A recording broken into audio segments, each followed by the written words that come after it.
नमस्कारम everyone, आप सभी का स्वागत है। दोस्तों, रिसेंटली मैं उज्जैन गया था और उज्जैन में महाकालेश्वर के अलावा और भी बहुत पावरफुल स्पेसेस हैं जहां मैंने विज़िट किया, जिसमें से काल भैरव मंदिर है। उज्जैन के महाकालेश्वर तो हैं ही, और महाकालेश्वर के बाद जो मंदिर प्रांगण है वहाँ पे बहुत पावरफुल टेम्पल्स है, पावरफुल शिवलिंग है, पावरफुल देवी का एक भद्रकाली माता का एक श्राइन है।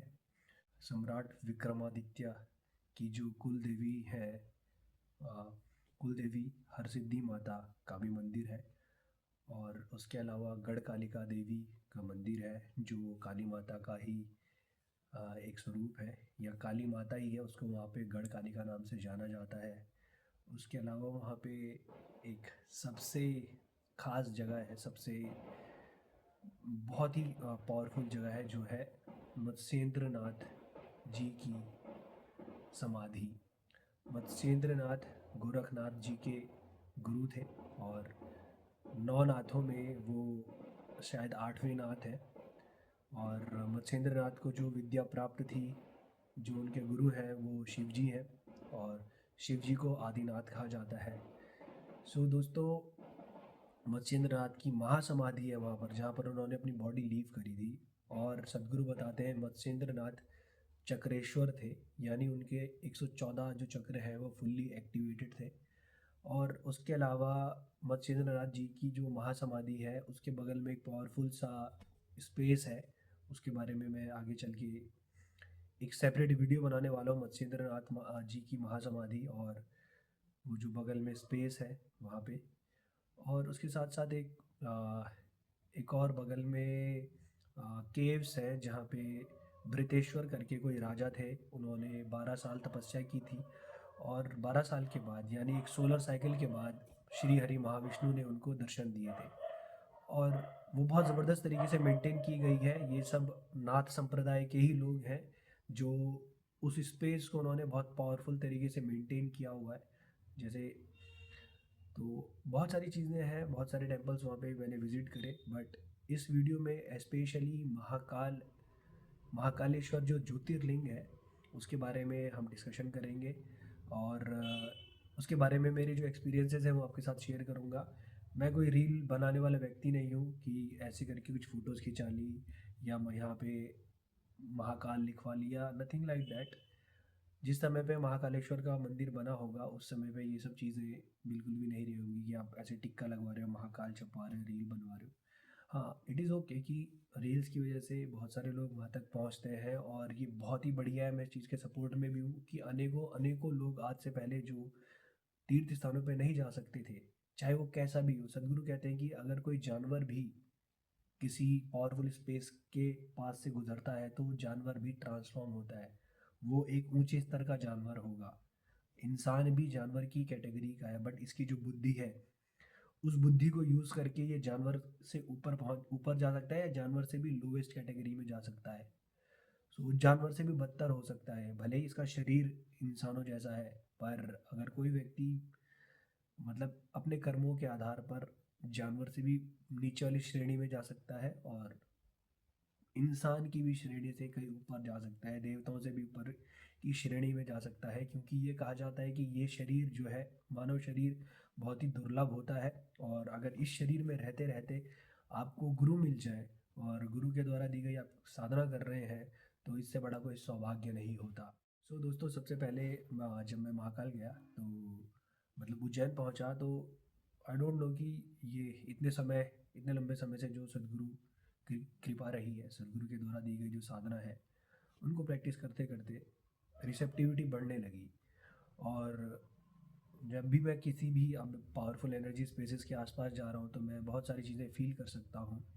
जैसे सांसों में चेंज आना, थॉट प्रोसेस में बदलाव आना, और बॉडी में बहुत सारे चेंजेस फील होने लगते हैं। और कभी कभी ऐसा लगता है कि एनर्जी जो है वो हिट कर रही है। कई सारे मंदिर ऐसे हैं जिनके थ्रू हम अगर ऐसे गुजर रहे थे, ये मंदिर है और हम अगर ऐसे गुजर रहे हैं, तो यहाँ से एक झोंका आता था एनर्जी का। ऐसे झोंके मैंने लिंग भैरवी देवी के मंदिर में, जब मैं आगे की सीढ़ियों पर बैठता हूँ, तो वहाँ पे वो एनर्जी के मतलब झोंके चलते, जैसे हवा चलती है ना, उसी तरीके से एनर्जी के झोंके चलते हैं। तो बहुत सारे लोगों को जब वो धीरे धीरे अपनी साधना में आगे बढ़ेंगे तो उनको एक्सपीरियंसेस होंगे। मैं ये नहीं कह रहा हूँ कि आप फैंटेसीज में जाएं, क्योंकि अल्टीमेटली साधना और टेम्पल्स का एक ही मोटिव है कि आप अपने मेंटल पैटर्न से बाहर निकलें, आपकी आइडेंटिटी जो हमने बनाई हुई है इस आइडेंटिटी से ऊपर उठें। ये देखें कि इस शरीर के अंदर जीव आत्मा, मतलब ये शरीर, शरीर के अंदर हम बंधे हुए हैं, इस शरीर के बंधन से मुक्त होना है। जब भी हम किसी भी एनर्जी स्पेस में जा रहे हैं तो एक ही मोटिव है, एक ही मोटिव है। और खासकर जब आप ज्योतिर्लिंग में जा रहे हैं तब तो यही मोटिव है। जब हम काशी गए थे तो काशी में ये कहा जाता है कि आप सबसे पहले काल भैरव के पास जाएंगे क्योंकि वो वहाँ के क्षेत्रपाल है। तो इसी प्रकार से मेरे को भी ये अब एक्सपीरियंस होने लगा है कि हमें सबसे पहले काल भैरव के पास ही जाना चाहिए। वो क्षेत्रपाल है और बहुत पावरफुल डेटी है, और मुझे ऐसा लगता है कि वो बहुत दयालु भी होंगे, मतलब करुणामयी होंगे। आई डोंट नो कि ऐसा क्यों मैं फील कर पा रहा हूँ ये सारी चीज़ें कि भैरवा भैरव भी जीवन में दस्तक दे रहे हैं और उनका जो प्रेम है वो मुझे फील हो रहा है। सो इस चीज़ में आप ज़्यादा कंफ्यूज ना हो, बट मैं आपको केवल एक ही चीज़ बता रहा हूँ कि जब भी आप जाएं तो सबसे पहले जो द्वारपाल होते हैं या क्षेत्रपाल होते हैं उन देवी देवताओं के पास पहले जाएं। जिस भी सिटी में आप एंटर कर रहे हैं, कोई नई जगह में एंटर कर रहे हैं, वहाँ के क्षेत्रपाल देवी देवता, उनको सबसे पहले उनको प्रणाम करना चाहिए। फिर जो मेन देवी देवता है उनके पास जाना चाहिए, क्योंकि यही क्षेत्रपाल जो है वो रक्षा करते हैं। जैसे हमारे पुलिस वाले हुए या इंडियन आर्मी हो गई, ये हमारी रक्षा करती है ना। तो इन्हीं की वजह से प्राइम मिनिस्टर वगैरह जो भी है ये लोग हैं भारतवर्ष में। वरना राजा जो है वो तो संचालन करता है, असली चीज़ें तो सेनापति, बॉडीगार्ड, ये सब ये करते हैं, ये रक्षा करते हैं। तो सबसे पहले हमें इनके पास जाना चाहिए। तो हम गए सबसे पहले क्षेत्रपाल जो है काल भैरव, मुझे ऐसा लगता है कि वही क्षेत्रपाल है काल भैरव। और हनुमान जी, हनुमान जी तो खैर ऑलराउंडर है, बट उनको भी क्षेत्रपाल, मतलब वो भी क्षेत्रपाल है, बट काल भैरव के पास सबसे पहले जाना चाहिए, उनके पास जाएं। हम काल भैरव के पास गए और काल भैरव की अपनी कुछ ऊर्जाएं होती हैं। वहाँ का जो काल भैरव है, मैं आपको बता देता हूँ, जब अगर अगर आप थोड़े बहुत भी रिसेप्टिव हैं तो जब आप उन मंदिरों में जाएंगे तो आपके साथ ना आपकी इमोशन और मेंटल लेवल पे कुछ ना कुछ चीज़ें होंगी। आपको ऐसा लगेगा कि यार आप किसी सपने में जा रहे हैं, आपको थोड़ी नींद नींद जैसी फील होने लगेगी। ऐसा लगेगा कि यार कुछ बदल रहा है, या बहुत ज़्यादा नींद आ रही हो तब ऐसा फील होता है, या बहुत बुरे सपने देख लिए हो, बहुत लगातार बहुत सारे सपने देख लिए हो, तब ऐसी मेंटल स्टेट बनती है। जब आप किसी पावरफुल जैसे काल भैरव के पास गए, वो टाइम के देवता है, मतलब टाइम से ऊपर है वो। तो जब आप उनके स्पेसेस में जाओगे तो आपको ये चीज़ फील होने लगेगी कि कुछ ना कुछ बदल रहा है, चीज़ें बहुत जल्दी घट रही हैं। तो ऐसा मेरे साथ एक बार जब मैं हरिद्वार में गया था, वहाँ पे माया देवी का मंदिर है। माया देवी की वजह से ही हरिद्वार को माया नगरी कहा जाता था। वो वहाँ की, मतलब क्या कहेंगे, वहाँ की महारानी है माया देवी। तो माया माया देवी का जो भैरव है वो है आनंद भैरव। तो आनंद भैरव में मैं गया था, तो भाई मतलब जूना अखाड़ा के लोग उसको मेंटेन करते हैं। बहुत आप जाओगे तो आपको लगेगा यार क्या गंदी गंदा फैला रखा है, कुछ भी हो, मतलब वहाँ पे कोई साफ सफाई नहीं है ऐसा। जब मैं गया वहाँ पे तो ऐसा मुझे फील हुआ। लेकिन जब मैं वो भैरव के पास वहाँ पे गया ना, उस स्पेस में थोड़ी देर रुका ना, तो ऐसा लगा मुझे ये हो क्या रहा है मेरे साथ, मैं कौन से टाइम जोन में आ गया हूँ। वहाँ मेरा टाइम ही बदल गया, ऐसा लग रहा था आनंद भैरव के पास जाके। सो जो लोग कहते हैं ना कि टाइम ट्रैवल वगैरह वगैरह, यस इट इज़ पॉसिबल। ठीक है, फिलहाल मेंटली पॉसिबल है। और जब हम सपने में जाते हैं, सपने में बहुत बहुत सारी चीज़ें देखते हैं ना, ऐसा ही जब आप काल भैरव या किसी भी पावरफुल भैरव के मंदिर के पास जाओगे ना, तो आप देखोगे कि बहुत सारी चीज़ें आपके लिए बदल रही है उस स्पेस में। वहाँ से आने के बाद भी बदलेंगी, क्योंकि आपने अगर किसी पावरफुल भैरव मंदिर में चले गए तो इट विल श्योरली हैपन। तो हमारे यहाँ पे मंदिरों को विजिट करना डेली इसीलिए बोला जाता था कि आप जाओ, थोड़ी देर वहाँ रुको, आ जाओ। आपको किसी मंत्र पूजा पाठ करने की कोई ज़रूरत नहीं है। सपोज़ आपको मेरे से दोस्ती करनी है, ठीक है, तो आप मेरे साथ रोज आके बैठे, मुझे वो जो देवी देवता उनको आपकी पूजा पाठ की ज़रूरत नहीं है। पूजा पाठ करने के लिए मंदिर में बैठे हुए हो। अगर आप रिसेप्टिव हैं तो they will directly connect with you. Just go there, spend some time, come back, go there, spend some time, come back. ऐसा ही करो, कुछ करने की ज़रूरत नहीं है। मैं हमें कोई सदगुरु ने कोई मंत्र में ही दीक्षा नहीं दी। क्यों नहीं दी? क्योंकि मंत्रों की ज़रूरत ही नहीं है। Simply go there and sit, simply go there and sit. थोड़े समय के बाद आप देखोगे कि वो डेटी आपके साथ इंटरेक्ट करने लगेगा, आपका कम्युनिकेशन मतलब आपका एक कनेक्शन बिल्ड होने लगेगा। सो तो जो वहाँ का काल भैरव है, हम वहाँ गए और पावरफुल स्पेस था, वहाँ पे मैंने बैठ के शून्य किया और झंझना जाते हैं एक तरीके से ना, मतलब बॉडी के अंदर आपको फील होगा कि यार, जब किसी दिन मान लो कि आप रात को सोए और आपको लगातार बहुत सारे सपने आए हो, बहुत सारे, एक के बाद एक के बाद एक के बाद एक के बाद एक के बाद, फिर जब आप सो के उठते हो तो आपको लगता है कि अरे क्या हुआ मेरे साथ। तो बेसिकली मेंटल एक्टिविटी बहुत फास्ट फॉरवर्ड हो जाती है जब हम ऐसे स्पेसेस में जाते हैं। तो मैंने वहाँ पे बैठ के शून्य किया, तो मज़ा आया और बहुत सारी चीज़ें फील कर सकता था। उसके बाद हम गए वहाँ पे गढ़कालिका माता का मंदिर है, उसके बारे में आपको थोड़ा सा बता देता हूँ। सो पहले दिन जब हम गढ़कालिका गए तो बहुत पावरफुल देवी, बहुत पावरफुल, जैसे ही मैं वहाँ पे गया तो फील होने लगा कुछ ना कुछ, तो मैं थोड़ी देर वहाँ बैठा रहा।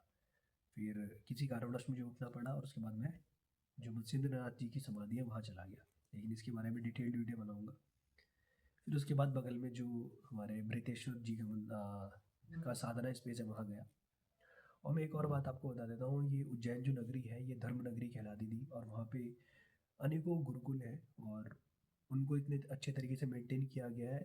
और उज्जैन की जो नगरी है वहाँ के लोग, पता नहीं, वहाँ के वातावरण में अलग ही वाइब है, शांत किस्म के लोग। मैं आपको ये बताना भूल गया कि जब मैं उज्जैन नगरी में पहुँचा ही था ना, कुछ ठहराव सा आ गया था। ऐसा लग रहा था कि कोई आपसे बड़ी ऊर्जा आपको, आपके अंदर कुछ बदलाव कर रही है। आज से पहले मेरे साथ कभी ऐसा नहीं हुआ। मैं काशी में गया, काशी एक हफ 3-4 दिन के बाद रुकने के बाद जब मैं वापस आया तब मुझे ऐसा लगता था यहाँ कुछ बदल रहा है। एक दिन के आने के बाद भी मुझे ऐसा लग रहा था। महाशिवरात्रि पे गया था, अगले दिन जब हम वहाँ से वापस आए तो मेरे को लगा कि काशी ने कुछ बदलाव कर दिया है, क्योंकि हम रात भर काशी करौत में बैठे थे, मणिकर्णिका घाट में गए थे, उसके बाद एक और बार गए। तो लेकिन काशी में मेरे को वहाँ से आने के बाद फील हुआ। लेकिन जैसे ही मैं महाकाल की धरती में पहुँचा तो महाकाल ने मान लो स्टार्टिंग से ही प्रेजेंस देनी शुरू कर दी थी। सीरियसली वो बहुत ज़्यादा पावरफुल मंदिर है, बहुत बहुत ज़्यादा पावरफुल मंदिर है। सो घृतेश्वर जो हमारे बृहतेश्वर जो हमारे राजा थे, फिर उन्होंने वो ऋषि बन गए थे, उनके उनके स्पेस को विजिट किया। एंड देन अगेन गढ़कालिका जो मंदिर है उसके बारे में थोड़ा सा और बता देता हूँ कि गढ़कालिका मंदिर में अगले दिन मैं दोबारा जब गया था तो वहाँ पे 40 मिनट की लगभग देवी की आरती हुई थी। ओ भाई क्या आरती थी वो! आरती अटेंड करने के लिए क्यों बोलते थे मैं आपको बताता हूँ। गढ़कालिका की जब आरती शुरू हुई तो वो ढोल ढोल वगैरह बजते हैं, ढोल और डमरू टाइप। स्टार्टिंग जो हुई थी ना एनर्जी की वाइब्रेशन, नाभि से शुरू हुई थी।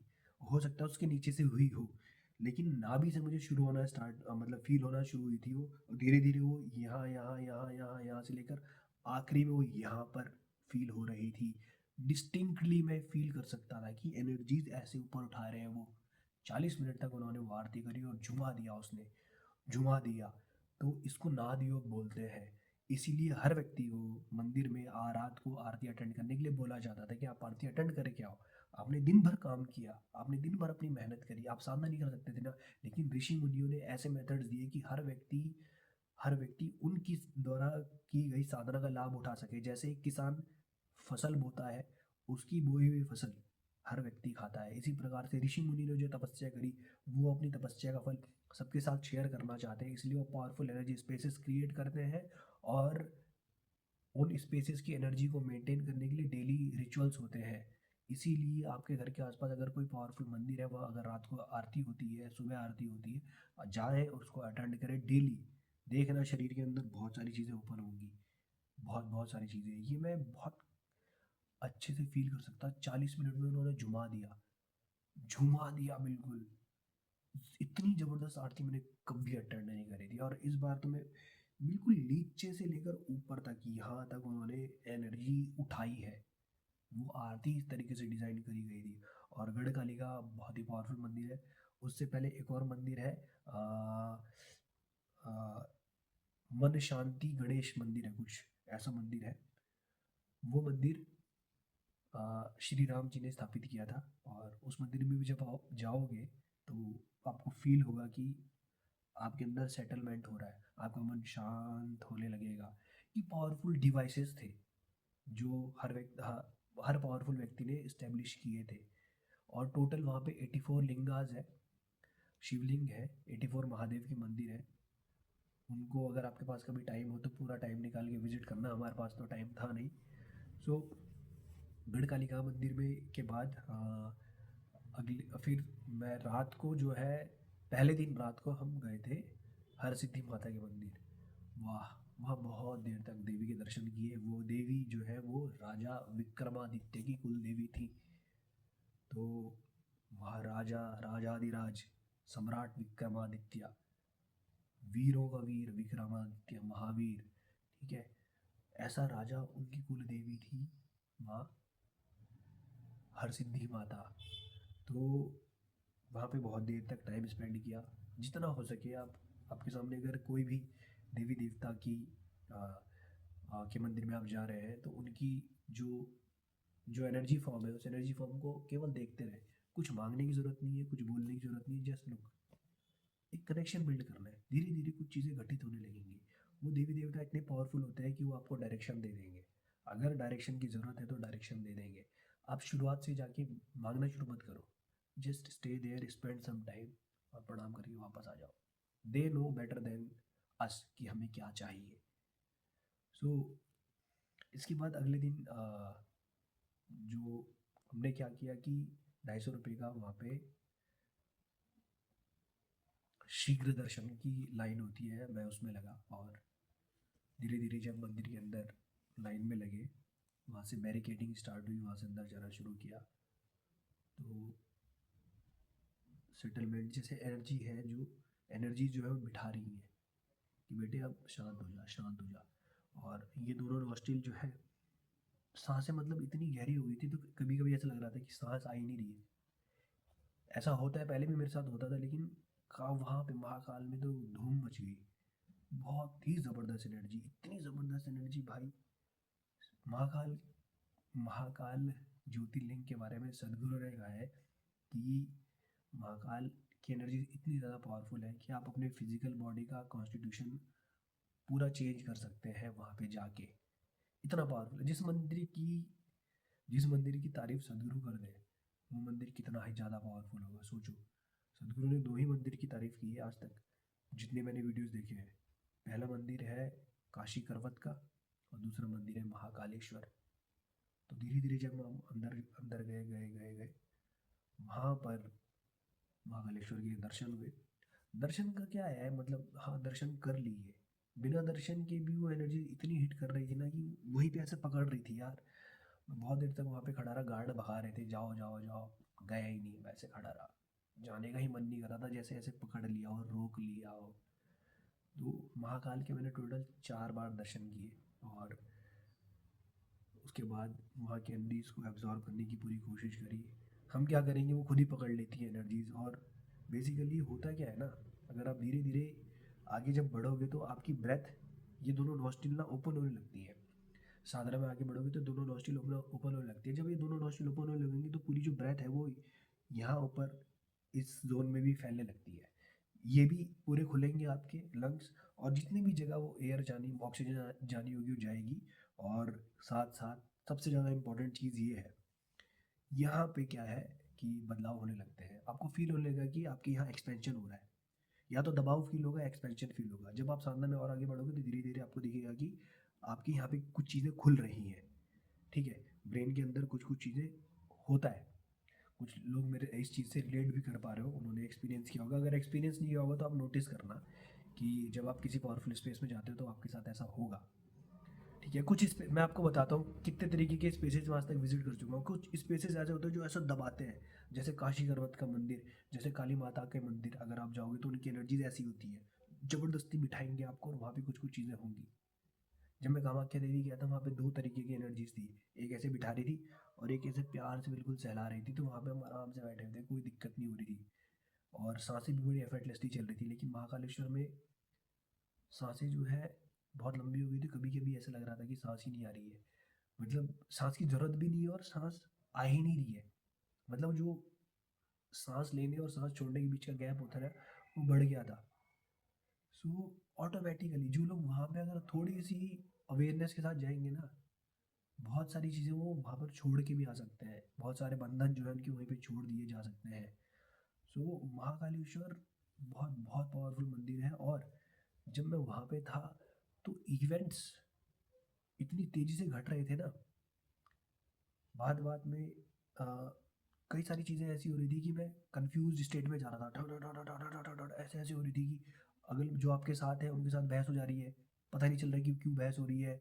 और इतने सारे इवेंट एक साथ हो जा रहे हैं कि इतनी बातचीत एक साथ हो जा रही है कि you are out of your mind कि भाई भाई ये हो क्या रहा है, ये हो क्या रहा है।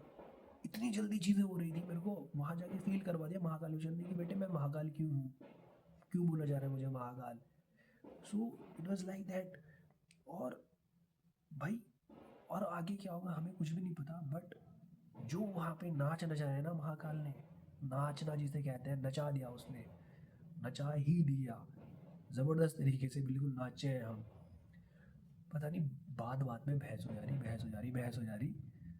और उसके बाद ये हम माइंड नहीं कर रहे हैं कि गुस्से में बैठे हुए, नहीं चल रहा है बस। कुछ भी छोटी छोटी चीज़ों में ऑटो ले रहे हैं, ऑटो बुक नहीं हो रहा है, फिर अचानक से बुक हो जा रहा है। चाय लेने जा रहे हैं या कुछ करने जा रहे हैं तो दुकान नहीं मिल रही, फिर एकदम से दुकान मिल जा रही है। खाना ऑर्डर करें तो अच्छा नहीं मिल रहा है, फिर दूसरा कुछ अच्छा मिल जा रहा है। इस तरीके से चीज़ें हो रही है। वो पूरा स्पेस ही कुछ, वहाँ पे टाइम ट्रैवल है, मतलब मेंटली टाइम ट्रैवल है कि जो चीज़ें आपके साथ 10 दिन में हो रही थी वो क्या 1 घंटे में हो रही है। जो मेंटल एक्टिविटी आपकी 10 दिन में हो रही थी वो 1 घंटे में हुई। सर में दर्द हो रहा, ठीक है, मतलब सर में दर्द मेरे तो नहीं हो रहा था, जो साथ में गए थे उन लोगों, कुछ लोगों ने बोला कि मेरा सर में दर्द हो रहा है, बिकॉज वहाँ की ऊर्जाएं ऐसी हैं। मैंने तो क्या किया, जितने मंदिर थे, अब मैं आपको बताता हूँ कि हम गेट नंबर 4 से एंटर किया था। अगर आप शीघ्र दर्शन में जाते हैं तो गेट नंबर 4 से एंटर करना। जब आप 4 से एंटर करके दर्शन करके बाहर निकलोगे तो ऊपर में मंदिर का प्रांगण है, वहाँ पे और बहुत सारे मंदिर हैं, ठीक है। एक है ओम का, नाम भूल गया उसका, शायद ओमकारेश्वर मंदिर है, ठीक है। वहाँ पे जब आप जाओगे तो वहाँ की एनर्जी बहुत पावरफुल है। बहुत सारे मंदिर हैं यार, उस प्रांगण में 10-15 मंदिर होंगे। एक भद्रकाली जी का मंदिर है, मतलब वो मंदिर बताओ कैसे है। ये भद्रकाली का मंदिर है, ठीक है, ये भद्रकाली का मंदिर है। मैं यहाँ से ऐसे आया, मैं खड़ा होके देख रहा हूँ मंदिर से जस्ट पहले ऊर्जाएं अलग है। जैसे इसके सामने आ रहा हूँ ना, मैं उस तरफ देख भी नहीं रहा हूँ, कुछ हिट कर रहा है, कुछ बदल रहा है। बहुत देर तक भद्रकाली को देखा, हटनी नहीं दे रही है वहाँ से, मतलब नज़रें वहाँ से हट ही नहीं रही है। फिर अनेकों मंदिर है वहाँ पे, अनेकों अनेकों मंदिर है। हनुमान जी का, हनुमान जी का ना वहाँ पे एक बहुत प्यारा स्वरूप है। उन्होंने हनुमान जी को कपड़े पहनाए हुए हैं और उनका चेहरा खुशी, मतलब खुश चेहरा है। गदा है उनके पास, छोटे बच्चे वाला बाल विजय स्वरूप है वहाँ पे हनुमान जी का। बहुत सारे मंदिर आपको दिखेंगे, हनुमान जी अलग ही रूप में है। मज़ा आ रहा है उनको देख के, बहुत खुशी सी हो रही है। तो बहुत सारे मंदिर विजिट करें, एक एक मंदिर अपने में बहुत पावरफुल है। ये मैं अब फील कर पा रहा हूँ। वो कहते नहीं कि मंदिर क्यों बना रहे हो, क्या होगा यहाँ जाके, बेटे तुम्हें पता ही नहीं कि क्या कर रहे हैं वो, ठीक है। तो आपको मंदिर धीरे धीरे जब आप आगे बढ़ोगे ना, आपको पता चलेगा कि मंदिर क्यों कर क्या रहा है ये। और आगे जाके हो सकता है बहुत और समय के बाद और भी चीज़ें मैं आपके सामने लेकर आ पाऊँ। अभी तक तो मैं इसको ब्रेथ और थॉट के लेवल पे ही देख पा रहा हूँ। इसके पीछे भी अगर कुछ होता होगा तो वो चीज़ें भी आगे चल के खुलेंगी। किसी भी मंदिर में जाके मैंने कोई मंत्र नहीं पढ़ा, कोई कुछ नहीं पढ़ा, जस्ट गए, बैठे, अगर बैठ सकते थे तो बैठे, नहीं बैठ सकते थे तो खड़े खड़े दर्शन किए। और अनेकों अनेकों मंदिरों के दर्शन हुए हैं। मज़ा आ गया है। आप एक चीज़ ध्यान रखना कि जो महाकाल का प्रांगण है ऊपर आके, महाकाल नीचे लेवल पे है, ग्राउंड लेवल से भी थोड़े नीचे है। तो वहाँ से अंडरग्राउंड है, ऐसा मान लो अंडरग्राउंड है। तो वहाँ से जब आप ऊपर आओगे तो और मंदिर है प्रांगण में, एक एक मंदिर को विजिट करना, एक एक मंदिर को विजिट करना, 5-5 10-10 मिनट जितनी भी देर हो आप उनको देखना, जो देवी देवता है उनके साथ टाइम बिताना, ठीक है। जितना हो सके टाइम बिताना, बैठना, आराम से उस जगह पे आँख बंद करके थोड़ी देर चुपचाप बैठे रहो, बैठे रहो। उस पूरे प्रांगण में कहीं पे भी बैठ जाओ। महाकाल की एनर्जी इतनी पावरफुल है, इतनी पावरफुल है कि क्या ही बताऊँ। सो और भी बहुत सारे मंदिर हैं, लेकिन ये मुझे बहुत पावरफुल मंदिर लगे। अ, महाकालेश्वर, महाकालेश्वर का पूरा प्रांगण, हरसिद्धि माता, गढ़ कालिका, वाह। और उससे पहले गढ़ कालिका जी से पहले जस्ट एक गणेश जी का मंदिर है। वहाँ पे बगलामुखी माता का भी मंदिर है, मैं वहाँ जा नहीं पाया। काल भैरव जी का मंदिर तो आपने विजिट करना ही करना है। और हनुमान जी का गेबी हनुमान करके एक मंदिर है, वहाँ पे आप विजिट कर सकते हैं। और पूरे एरिया में अगर आप देखोगे तो जगह जगह आपको काल भैरव और हनुमान जी के मंदिर देखने को मिलेंगे। ये इसलिए ज़रूरी है कि ये दोनों क्षेत्रपाल की तरह कार्य करते हैं, और जहाँ ये दोनों होंगे वहाँ कोई शक्ति और एंटर कर नहीं सकती। एक और चीज़ मैं आप लोगों से कहना चाहूँगा कि आ, आप अपना टाइम वेस्ट फूलों की माला चढ़ाने में या जल चढ़ाने में, मतलब इसे मैं वेस्ट नहीं कहूँगा, बट इन चीज़ों में क्या है, इन चीज़ों में टाइम इन्वेस्ट मत करो। अगर आपको सही में कुछ चढ़ाना भी है तो आपकी जो सबसे बहुमूल्य चीज़ है आप उसे चढ़ाएं। हर व्यक्ति के लिए जो सबसे बहुमूल्य चीज़ होती है वो होता है पैसा, मैक्सिमम लोगों के लिए। तो आप अपना पैसा जो है वो वहाँ पे दान कर दें, ठीक है। मुझे ऐसा लगता है कि हमें ऐसा ही करना चाहिए। जो फूल आप खरीद रहे हैं उन फूलों के साथ आगे क्या होगा आपको भी नहीं पता। वो किसके पैरों के नीचे आएंगे, क्या वो दोबारा उन्हीं ठेलियों पे बिकेंगे, आपको नहीं पता। ये मेरी पर्सनल मतलब राय है। क्योंकि जब हम जल चढ़ाने वगैरह में रह जाते हैं तो ऐसे में क्या होता है कि वहाँ की जो ऊर्जाएं हैं वो मिस हो जाती हैं। हम वहाँ की चीज़ों को मिस कर जाते हैं, और हम ये रहते हैं कि मेरा जल चढ़ गया है नहीं चढ़ा। मैं इन सब चीज़ों के सपोर्ट में ही हूँ कि हमें सब कुछ करना चाहिए, बट जब आप इतने पावरफुल स्पेस में जा रहे हैं, पहली बार जा रहे हैं, तो कोशिश करें कि वहाँ की एनर्जीज़ को एब्जॉर्ब किया जाए। Temples are energy spaces. अभिषेक वगैरह तो रोज़ वहाँ पे पंडित वगैरह सब कर रहे हैं। आपको वहाँ के दर्शन करने हैं। दर्शन, दर्शन का मतलब है कि वहाँ की जो एनर्जी फॉर्म है उसको अपने अंदर बसाना है, कि महाकाल ही आपके अंदर आके बस जाए। ये होता है दर्शन का मतलब, कि आपने अगर देखा तो आपके अंदर बस जाए। जो जो वो कहते हैं ना कि किसी मूवीज़ में आपने देखा होगा कि कोई लड़का लड़की को देख लेता है तो वो लड़की उसके दिमाग में चलती रहती है, लड़की लड़के को देख लेती तो वो उसके ख्यालों में आता रहता है, उसके अंदर घर कर जाता है। ऐसे ही हमें जब देवी देवताओं के मंदिर जा रहे हैं तो दर्शन करके उनको पूरा एब्जॉर्ब कर लो। देखते रहो, लगातार देखते रहो, चाहे कुछ भी हो जाए, देखते ही रहो, देखते ही रहो। इस ये होता है दर्शन का मतलब। ये नहीं कि गए, फोटो खींच ली, जेब से फोन निकालने में ऐसे वीडियो कर, क्या करोगे आप? पूरी दुनिया यूट्यूब पे, इंस्टाग्राम पे कंटेंट ही कंटेंट है, क्या करोगे यार इतना कंटेंट बना के? हर व्यक्ति को यूट्यूबर बनना है, सारे यूट्यूबर बन जाएंगे तो फिर बाकी लोग मतलब और काम कौन करेगा? क्यों इतनी ज़्यादा इन चीज़ों के पीछे पड़ रहे हैं हम? Just go there. और मैंने कोई वीडियोस नहीं बनाई, मैंने केवल एनर्जी ऑब्जॉर्व करी है वहाँ जाके। महाकाल का नाम तब भी था जब फ़ोन नहीं थे, ठीक है। ज्योतिर्लिंगों के नाम तब भी थे जब फ़ोन नहीं थे। और उज्जैन की जो नगरी है वो, उसको ज्योतिष का सेंटर माना जाता है, मतलब वहाँ पे ज्योतिष पढ़ने के लिए लोग आते थे। और मंगलनाथ एक मंदिर है वहाँ पे, जहाँ पे जहाँ पर कहा जाता है कि जहाँ वहाँ से मंगल ग्रह को बहुत इजीली देखा जाता था, जा सकता था। और मंगल की जो मतलब इम्पैक्ट है उस जगह पे मैक्सिमम पड़ता है। तो वहाँ पे आप जाके ना, मंगल ग्रह का जो हमारे पर, आपकी कुंडली के ऊपर जो दोष वगैरह होते हैं तो उसका भी पूजा होता है। और मंगलनाथ से थोड़ा सा पहले श्री कृष्ण का, श्री कृष्ण ने जहाँ विद्या प्राप्त की थी, सांदीपानी जी के आश्रम में, उनके गुरु थे सांदीपानी, सांदीपानी जी का आश्रम है। वहाँ पे आप जाएंगे तो योगेश्वर श्री कृष्ण ने कुछ 64 कलाएँ आती थी, और 14 विद्या उनको आती थी। जब आप जाओगे आप देखोगे 64 कलाएँ, कित 64 कलाएँ जिस व्यक्ति को आती होगी वो कैसा रहा होगा। 14 विद्याएँ, इसमें वेद पुराण सब कुछ आता है, सब कुछ। तो कृष्ण कोई मतलब, लोग कह रहे हैं भगवान है, भगवान है, भगवान है, और भगवान बना दिया। बट आप वो पॉसिबिलिटी तो देखो, जो कृष्ण कर सकते थे शायद वो आप भी कर सको। उन्होंने, उनको 64 कलाएँ आती थी। आप 10 10 10 सीख लो, 5 सीख लो, 2 सीख लो, 1 सीख लो, इट इज़ लाइक दैट यार, कैपेबिलिटीज़ की बात होती है। ठीक है, समुद्र और एक बूंद दोनों सेम ही चीज़ है। बूंद बूंद से मिलके सागर बना है। मान लो कि कृष्ण सागर है, इट्स ओके, हमें नहीं बनना कृष्ण, पर क्या हम थोड़ी सी भी क्वालिटीज अटेन नहीं कर सकते? जरूरी थोड़ी कि कृष्ण को भगवान ही बना के रखना है और उसकी पूजा करनी है। It is not like like that. आप उससे सीखो कि वो क्या थे और हम उनसे क्या ग्रैस्प कर सकते हैं। अगर उन्होंने 64 सीखी थी, और अगर आप सही में मतलब एक क्या कहते हैं, ईगो वाले व्यक्ति हो कि मैं भी कर सकता हूँ, तो आप उस डायरेक्शन में आगे बढ़ोगे कि उनने 64 सीखी थी ना, लेट्स सी मैं कहाँ तक जाता हूँ।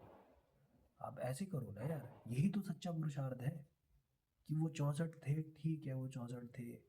अगर आपको अपना ईगो ही दिखाना है तो यहाँ दिखाओ कि हाँ मैं भी कर सकता हूँ, अगर आपने किया तो मैं भी कर सकता हूँ।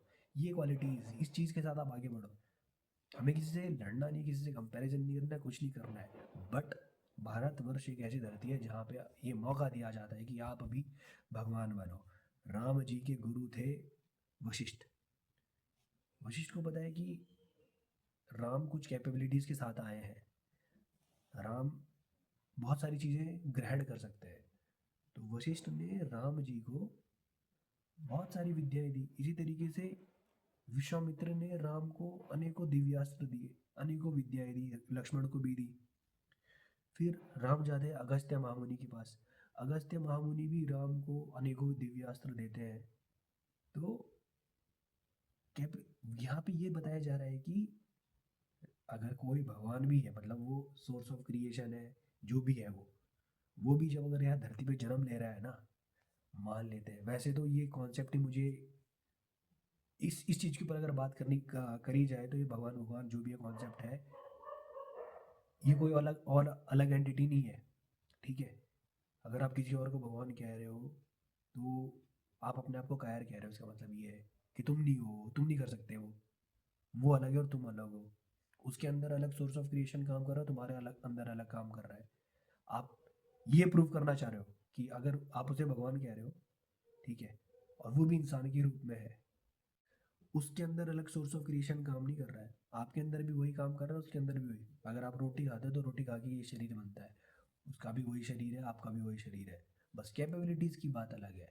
तो उसको अलग से ऐसे भगवान करके उसकी फ़ोटो टांग के मत रहो।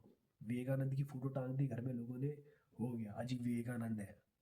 अबे विवेकानंद ने तुम्हें कुछ बोला है कि ऐसे ऐसे आगे बढ़ो, वैसे बढ़ो ना आगे, तो क्या पता तुम विवेकानंद से खतरनाक बन जाओ। देर आर पॉसिबिलिटीज़, इन पॉसिबिलिटीज़ को पहचानने की कोशिश करो। राम ने भी ये आगे बताया, हनुमान जी भी ये बता रहे हैं। हनुमान जी पहले से बजरंग बली नहीं थे। जब वो लंका जाते हैं तो उस समय उनके पास वो पावर्स नहीं थी। धीरे से जब वो महेंद्र पर्वत पे बैठते हैं, वहाँ पे ध्यान की अवस्था में जाते हैं, तब उनके अंदर कुछ घटनाएं घटती है। फिर वो लंका में जाते हैं, वहाँ से वापस आते हैं, तभी भी वो टोटली एनलाइटेंड नहीं होते। उनको उनको समझ ही नहीं आ रहा है कि उनके साथ क्या हो गया। बजरंग बली का जो उनका स्वरूप बाहर प्रकट हुआ था, उनको समझ नहीं आ रहा था कि हो क्या रहा है मेरे साथ। सो इनके हनुमान जी के बारे में एक पूरी डिटेल सीरीज बनाऊंगा कभी। सो मैं आपको यहाँ से ये बता रहा हूँ कि पॉसिबिलिटीज़ है। सदगुरु कहते हैं कि बॉडी में 114 चक्र है। अलग अलग लेवल के बींग होते हैं, किसी के 21 चक्र एक्टिवेट होते हैं, किसी के 64 होते हैं, किसी के 84 होते हैं। इसी तरीके से तो आप आगे बढ़ोगे तो आपके भी कुछ ना कुछ एक्टिवेट हो सकते हैं। डिपेंड करता है कैपेबिलिटीज़ पे। और जैसे एक टीचर होता है, आपने टीचर से कुछ चीज़ें सीखनी है। सो आप टीचर के पास जाते हो, उससे विद्या प्राप्त करते हो। हर व्यक्ति, हर स्टूडेंट अलग अलग लेवल पे चीज़ों को समझता है। तो आप उसकी फ़ोटो मत टांगो घर पे, फ़ोटो टांगने की ज़रूरत ही नहीं है। आप जिस पाथ को उसने फॉलो किया था, आप भी उस पाथ पाथ को फॉलो करो। और हो सकता है कि एक दिन आपको वो मिल भी जाए जिसे आप कह रहे हो कि ये भगवान ही है। वो धरती पे है ना, उसने जो पाथ फॉलो किया, तुम भी वो पाथ फॉलो करो। हो सकता है राम जी को 16 या 18 20 साल की उम्र में वो सारी विद्याएं प्राप्त हो गई। क्या पता आपको 40 में हो, चाहे आप क्या पता आपको 60 में हो, क्या पता आपको 80 में हो। पर आगे तो बढ़ो, मेहनत तो करो, ये चीज़ लेके चलो। भगवान भगवान भगवान क्या है ये बकवास, इन बकवासों से ऊपर उठ जाओ। उज्जैन की जो महानगरी है ना, वो धर्म नगरी थी, और मैं देख रहा हूँ कि वहाँ जो मेंटेन करके रखा है, स्पेशली जो ये नाथ संप्रदाय के लोग हैं, बाबा लोग हैं, ज़बरदस्त यार, मज़ा आ गया था इनके आश्रमों में जाके। जो मैंने आपको कहा ना, बृहतेश्वर गुफा, वो बहुत पावरफुल थी और उसको बहुत ज़बरदस्त तरीके से उन्होंने मेंटेन करके रखा था। सो जब भी आप जाएँ अच्छे से 2-3 दिन का तो ट्रिप बना के जाएँ और इतने में आपके सारे टेम्पल्स कवर हो जाएंगे। जितना ज़्यादा हो सके टेम्पल्स में टाइम स्पेंड करें। आसपास काफ़ी सारे मंदिर हैं और मत्स्येंद्रनाथ की जो महासमाधि है वहाँ पर जो स्पेशली ईशा मेडिटेटर्स हैं, जो मेडिटेटर्स लोग हैं जिनको थोड़ा बहुत बैठने की आदत है आँख बंद करके चुपचाप, अगर एक बार आप मत्स्येंद्रनाथ की समाधि में चले गए तो फिर may be you will see कि बहुत सारी चीज़ें आपके अंदर बदल रही हैं। तो मत्स्येंद्रनाथ जी की महासमाधि का जो मेरा एक्सपीरियंस है वो नेक्स्ट वीडियो में बनाने वाला हूँ। मिलेंगे फिर आपसे अगली वीडियो में, तब तक के लिए नमस्कारम, धन्यवाद।